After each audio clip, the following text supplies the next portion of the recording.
Oi, gente. Aqui é o Gibran e eu sou mestrando na FGV Direito São Paulo. Bem-vindos ao Diário do Pesquisador. E hoje eu quero falar um pouco sobre projetos de pesquisa, né? O tão temido que está presente como uma etapa prévia tanto do TCC, como um elemento para começar a iniciação científica e também para ingressar no mestrado, no doutorado. Eu tive que fazer um projeto para o TCC, um projeto para o mestrado. Então, faz parte de uma importante etapa, né? O projeto de pesquisa é uma etapa muito importante, tá? Dentro de uma pesquisa acadêmica. E muitas vezes é menosprezado pelos alunos que estão fazendo seu primeiro trabalho acadêmico, que estão para iniciar o mestrado, ou até mesmo para quem está querendo começar o doutorado em alguns casos, sabe? Acho que uma coisa importante que a gente deve saber é que nada é por acaso. Ou seja, se esse projeto ele é demandado unanimamente por todos os programas de pesquisa, né? Então ele não é uma mera medida burocrática desnecessária, né, que muitas vezes a gente vê. Na verdade é o contrário, ele é uma das partes mais importantes de qualquer pesquisa acadêmica. Então, o projeto de pesquisa, ele basicamente é um meio de organizar o que você vai fazer, é um plano de trabalho, né? Então, ele é de suma relevância para você sistematizar a sua pretensão de pesquisa, a sua pretensão do que você quer elaborar, né? Por isso que é uma coisa super importante. E ele não é estático. Isso é um fato. Então, por exemplo, eu elaboro hoje um projeto de pesquisa para o meu mestrado. Eu não vou deixar de usar o projeto de pesquisa só porque eu já passei no meu mestrado hoje em dia. Na verdade, os projetos de pesquisa, você vai utilizar ele no decorrer de todo o seu percurso, porque ele é o que vai te guiar, vai delimitar o que você vai fazer. Por isso que ele precisa ser muito bem feito. Então você pode ter entrado no mestrado, no doutorado, tudo com excelência, entendeu? Só que é quase certo que o seu projeto ainda vai ser alterado diversas vezes na sua jornada. Porque existem várias reuniões que você vai ter com o seu orientador, existe várias concepções novas que você vai ter enquanto você escreve seu trabalho, e aí você vai alterando os limites do que você quer fazer, do que você reescrevendo algumas coisas que você imaginava que era de algum jeito, mas na verdade é de outro jeito. Então, o projeto é o seu guia. E várias alterações vão ser feitas no seu percurso acadêmico e vai refletir como o seu trabalho final vai ser executado. Ele organiza e sistematiza suas ideias, ele te dá um plano de ação, entendeu? E quando bem executado, ele te dá uma série de etapas, um cronograma que auxilia você a chegar até o resultado final que você busca, né? Por essa razão, é um dos elementos mais centrais que a gente tem que considerar.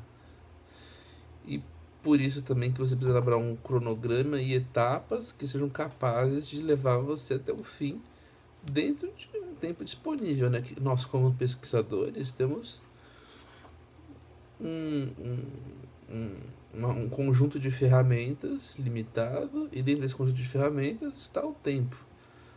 E, por exemplo, no mestrado na FGV eu tenho 2 anos para concluir, né, a minha dissertação. Então é o tempo que eu tenho disponível, e aí eu tenho que alocar qual que é o tempo que eu acho que vai ser necessário para cada atividade e me malhando de acordo com esse tempo.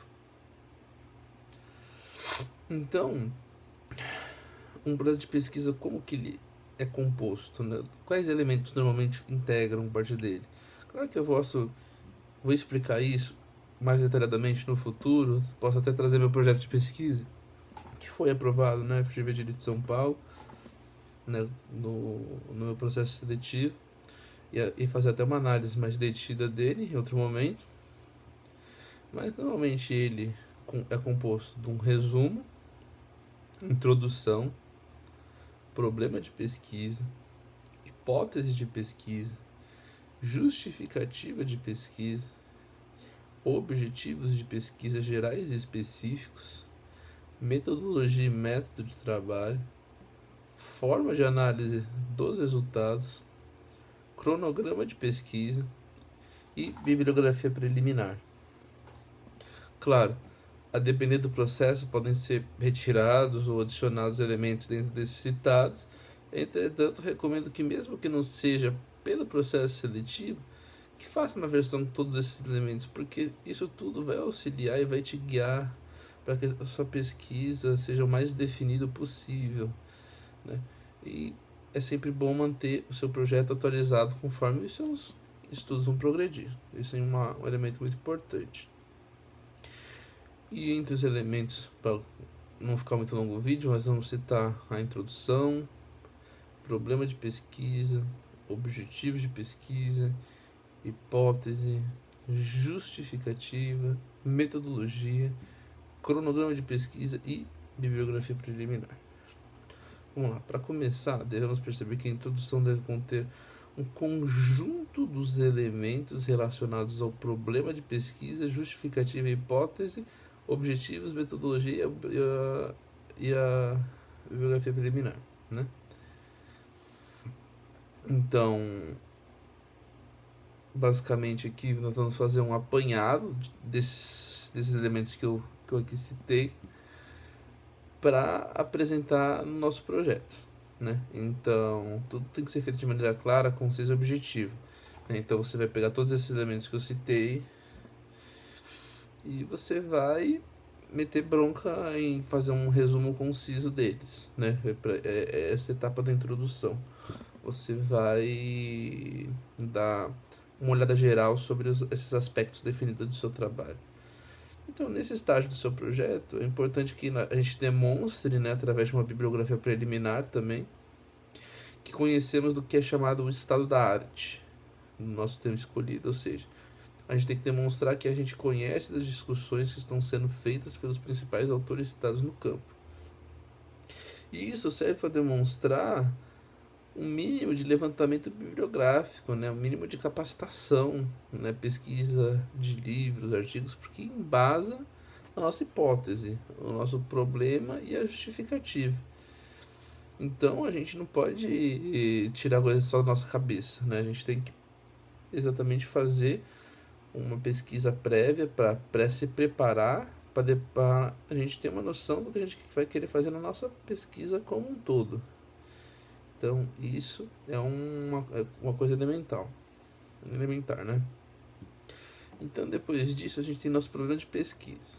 O problema de pesquisa é uma lacuna que você encontrou que deve ser preenchida. É um ponto cego que você identificou que deve ser resolvido. Nesse caso, a maioria dos problemas de pesquisa são apresentados como perguntas. E suas respostas são as chamadas hipóteses ou teses. Então,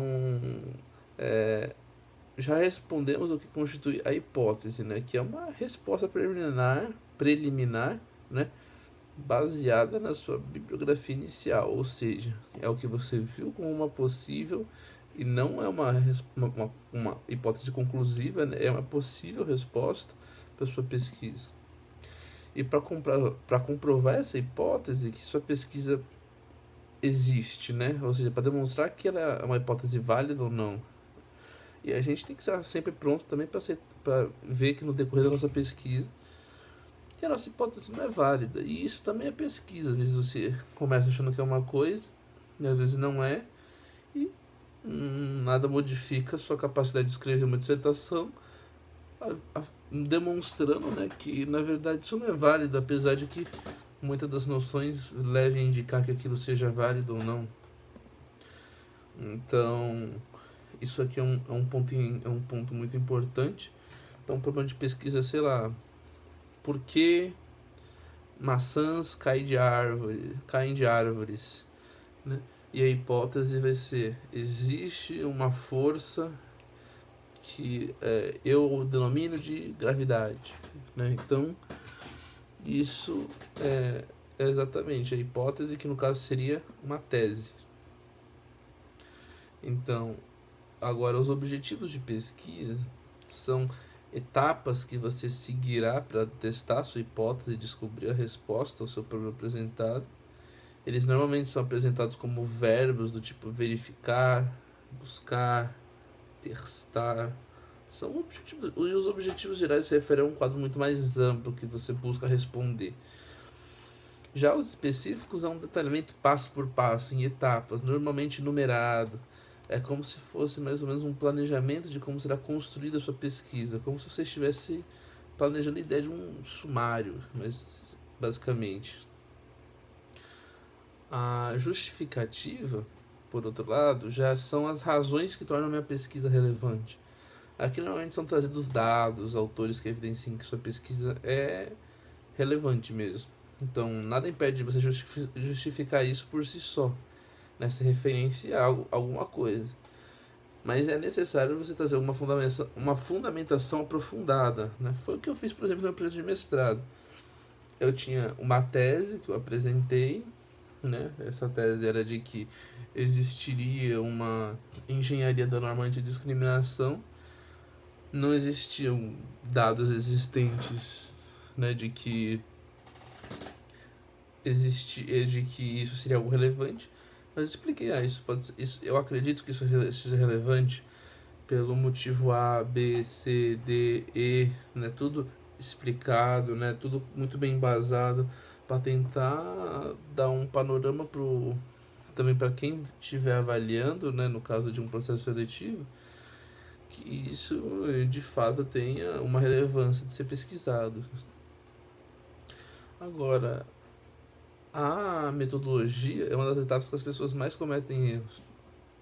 Normalmente as pessoas utilizam expressões vagas do tipo minha pesquisa é qualitativa, ela é dedutiva, ela é indutiva. São expressões que sem uma colocação adequada só te deixa perdido, os avaliadores não veem qualidade nisso e acaba sendo algo raso. Então a metodologia nada mais é que uma descrição de como você fará a sua pesquisa, de como você obterá os dados, de como você analisará os dados, de como você conseguirá a sua bibliografia, qual será o seu foco, sua delimitação temporal, regional e os motivos dela. Você explicita, né, se vai adotar uma específica vertente teórica, uma teoria da interpretação, ou qualquer outro modo que influencie como você vê ou como você fará a sua pesquisa. Essa é uma parte importante aqui de ser desenvolvida e merece uma atenção muito grande. Agora, o cronograma é a parte que você planeja as etapas da sua pesquisa. Por exemplo, no mestrado, temas de disciplinas obrigatórias que temos que comparecer, né? E vamos nessas disciplinas obrigatórias que a gente tem que comparecer, a gente tem que pensar a partir disso de qual mês que eu vou começar a pesquisar os livros, os artigos, levantar isso, também considerando que eu tenho as aulas, também tenho que considerar que tem outras etapas a serem feitas, como escrever, né, como analisar o material, como revisar o material que eu já escrevi, né, preparar para o dia da entrega, por exemplo, dia de qualificação da dissertação. Então tem todo o esquema que funciona desse jeito. E, bem, normalmente então isso tudo é como eu vou me planejar, né, como já expliquei. Então, isso tudo vai nos levar a essa noção de a partir de qual mês vou me preparar para escrever a versão da dissertação que será apresentada no final, no caso do mestrado. Então, isso normalmente é feito em uma tabela que consta 12 meses do ano, em que é elencada cada uma dessas atividades de acordo com os meses. E por fim, acho que nós temos a bibliografia preliminar, né? E isso foi o mesmo que foi utilizado para fazer o seu projeto de pesquisa. Então, é o que você achou que é relevante citar como obra, que descreve o estado da arte da sua pesquisa, que isso é feito na introdução. Então essas obras que descrevem o estado da arte não somente estarão no final da pesquisa desse item específico, mas também estarão na introdução, em que serão citados autores. Ou seja, não é que você vai falar assim, eu vou pesquisar tal, tal, tal. Não, você vai falar assim, eu encontrei preliminarmente em X, Y, Z, que agora que eles dizem algo mais ou menos assim, né? Eu não, eu e a partir de uma ideia geral do estado da arte dessa matéria, né? Então, o estado da arte de qual que é o que está sendo discutido naquela matéria, né? O que está sendo discutido naquele tópico. É isso que a gente chama de estado da arte. Então, é importante dar uma olhada em todos esses pontos que eu trouxe, né? E posso trazer isso mais especificamente, até analisando um documento em si, durante o vídeo, e para ser também algo mais interessante para quem está vendo.